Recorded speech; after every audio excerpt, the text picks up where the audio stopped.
আমার মেয়ে ফাতেমাকে দেখি না, আজকে একটু দেখবো।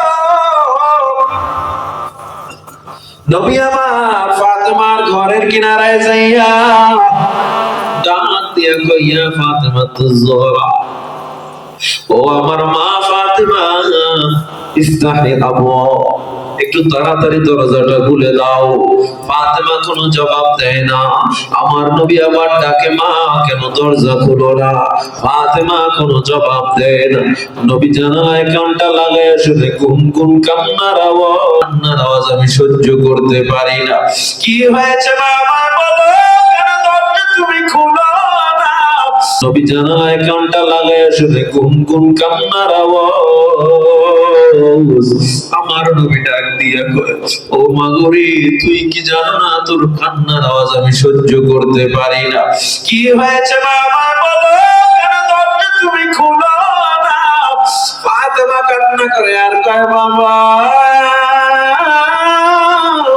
আমার গায়ে জীর্ণ শীর্ণ কাপড়, বিভিন্ন জায়গা থেকে আমার কাপড় গুলো ছিঁড়ে গেছে, আমি তোমার সামনে আসার মতো ক্ষমতা আমার নাই। আমার নবী নিজের চাদরটা জানালা দিয়ে দিল, নে মা গায়ে লাগা। চাদরটা যখন গায়ে লাগাইলো, নবী আমার ঘরের মধ্যে চলে গেলেন। ফাতেমা নবীর বাম পাশে এসে বইসা ডান গালটা নবীর বাম বাহুর সাথে লাগায়া দিছে। এবার ডাক দিয়া কয়, বাবা, গোটা রবের বিচার করো। ও বাবা, আজকে একটু আমার কষ্টের কথা শুনো।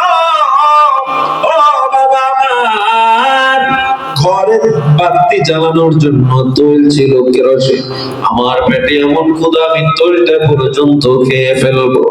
ও বাবা, 3 দিন হয়ে গেল, ঘরে এখনো আগুন জ্বালাইতে পারি নাই চুলায়। হাসানও খায় না, হুসাইনও খায় না।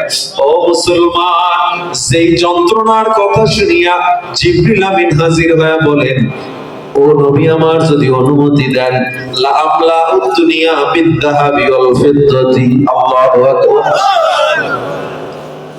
এই ফাতেমার কষ্টের কথা শুনিয়া, হাসান হুসাইনের কষ্টের কথা শুনিয়া জিবরিল আমিন হাজির হয়ে কয়, পয়গম্বর, আপনি যদি বলেন ফাতেমার জন্য জমিন থেকে আসমান পর্যন্ত পুরোটা স্বর্ণ রূপা দিয়ে বোঝাই করে দিব।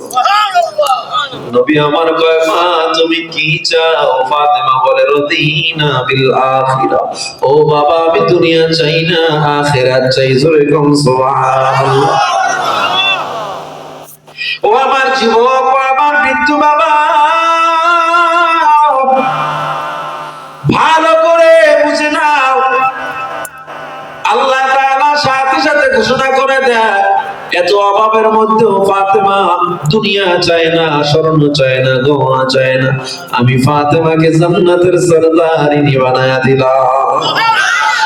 তাইলে তারা যে কষ্ট করছে, আল্লাহর পরীক্ষা।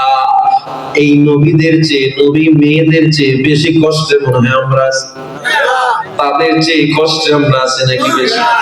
তাদের চেয়ে তো দূরের কথা, তাদের কোটি ভাগের 1 ভাগ কষ্ট আমাদের হচ্ছে না। এরপরেও কেন নামাজটারে ছেড়ে দিলা রে ভাই? এরপরেও কেন আল্লাহর পরীক্ষায় তুমি পাস করো না রে ভাই?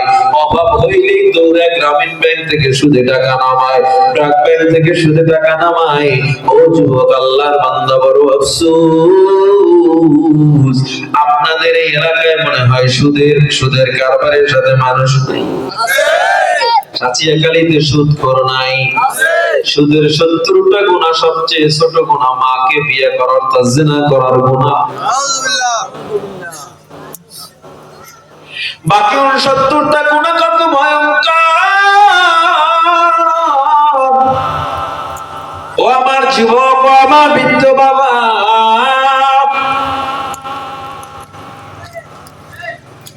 আল্লাহ তাআলার পরীক্ষা, ধৈর্য ধরো।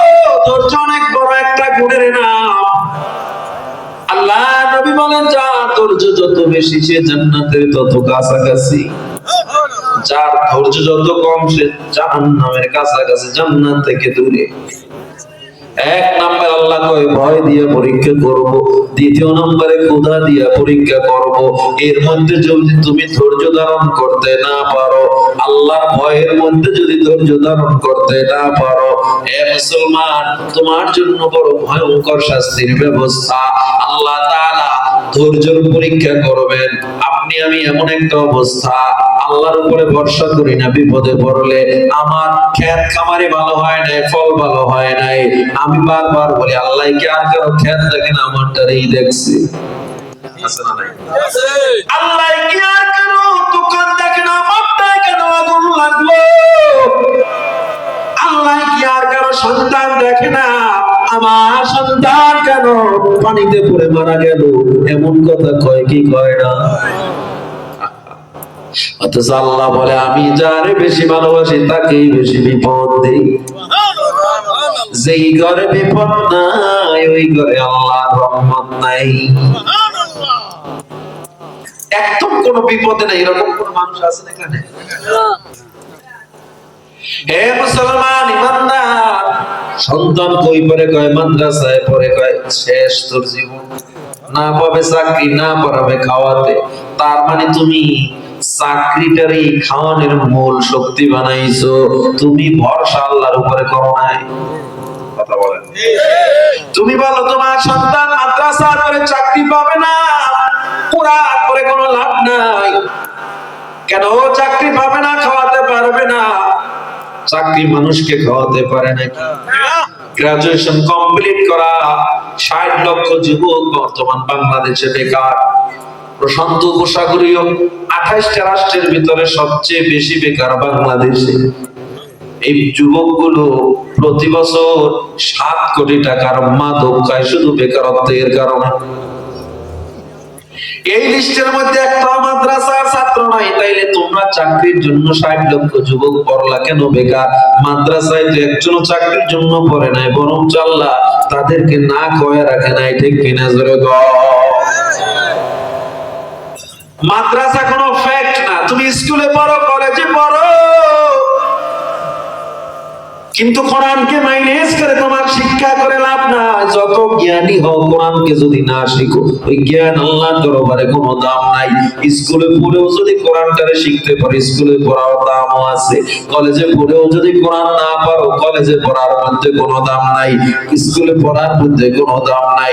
মাদ্রাসায় পড়লাম, কোরআন পড়লাম না, মাদ্রাসারও কোনো দাম আল্লাহর দরবারে নাই। তাইলে মাদ্রাসার এত দাম কয় না, মাদ্রাসার দাম না, মূলত কোরআনের দামের জন্য মাদ্রাসার দাম, মূলত কোরআনের নাম এই জন্য ইমামের দাম, কোরআনের নাম এই জন্য বক্তার দাম। আসলে মানুষ আমাদের কোনো দাম নাই। একটা কাঠের রেহালের কোনো দাম ছিল না, কোরআনের সাথে যখন লাগলো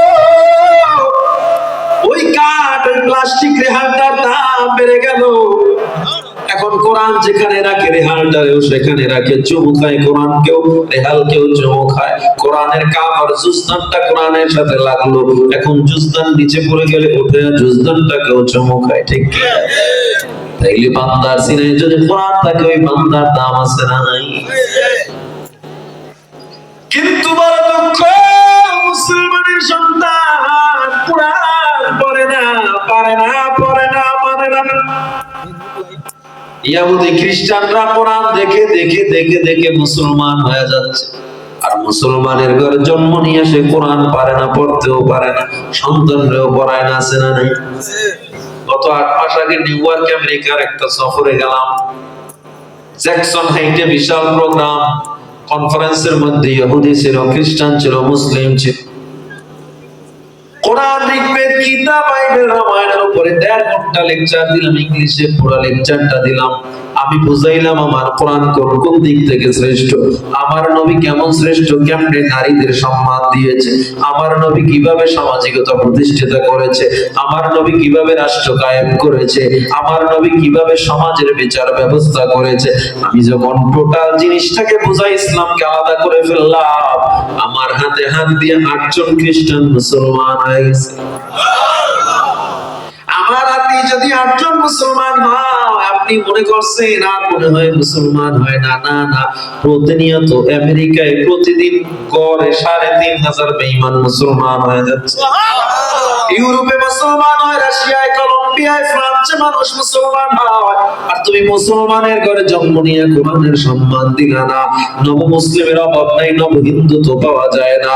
নব মুসলিমের অভাব নাই, নব খ্রিস্টান পাওয়া যায় না।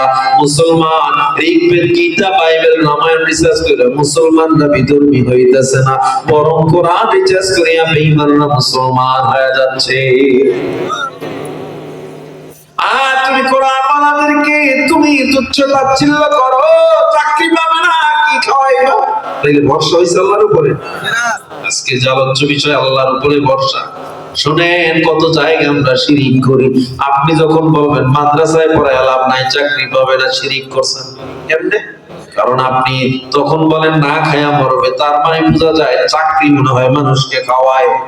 তখন আল্লাহর চেয়ে চাকরির আপনি বেশি শক্তিমান বানায় দিলেন, তার মানে আপনি শিরিক করলেন।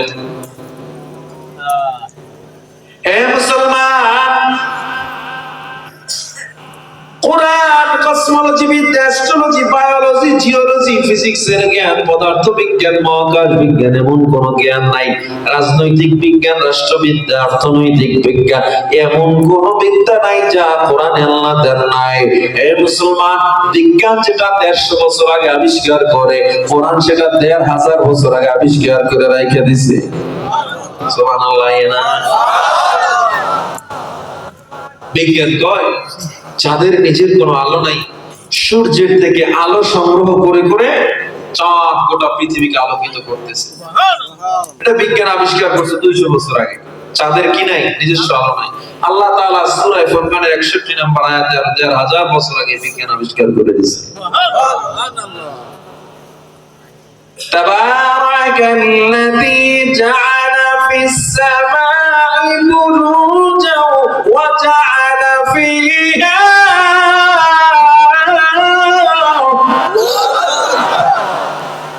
وجعل فيها سراجا وقمرا منيرا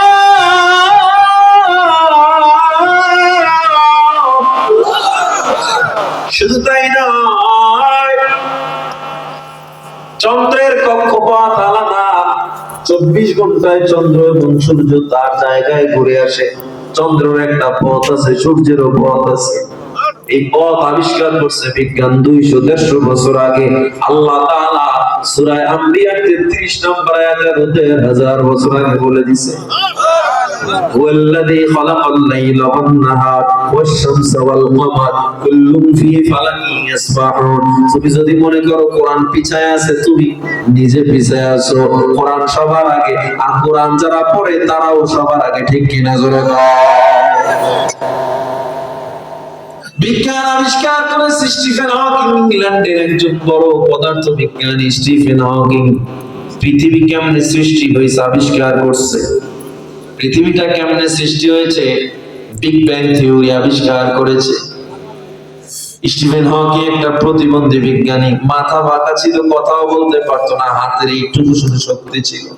হুইল চেয়ারে বসে বসে বিগ ব্যাং থিওরি, পৃথিবী সৃষ্টি তত্ত্ব আবিষ্কার করে ফেলেছে। স্টিফেন হকিং কে জিজ্ঞাসা করা হয়, এত বড় কঠিন কাজ বিগত ১,০০০ বছরের মধ্যে কোন বিজ্ঞান পারে না, আপনি কেমনে পারলেন? স্টিফেন হকিং বলে, আমিও পারি নাই, আমি একজনের সাহায্য নিয়েছি। বলে কার? বলে কোরআনের। সুবহানাল্লাহ। স্টিফেন হকিং আবিষ্কার করে দেখলো, আমি যা আবিষ্কার করছি কোরআনের সূরা আম্বিয়া ৩০ নম্বর আয়াতে এই বিগ ব্যাং থিওরির কথা আল্লাহ আগেই বলে দিয়েছে। পিঁপড়াবিদ্যা বিজ্ঞান আবিষ্কার করেছে ৮৮ বছর আগে। পিঁপড়াবিদ্যা কেমন করে? মানব সুলভ চলাচল তাদের। পিঁপড়ারা বাজার সদাই করে, এদের কেউ মারা গেলে আবার কবর দেয়, জানাজা হয়। পিঁপড়াদের মধ্যে মারামারি হলে আবার শালীর ব্যবস্থা হয়। পিঁপড়ার প্রধানমন্ত্রী কামরা ভিন্ন, স্বরাষ্ট্রমন্ত্রী কামরা ভিন্ন। পিঁপড়াদের মধ্যে সড়ক যোগাযোগ মন্ত্রণালয় আছে, একদল ব্রিজ বানায় গাছের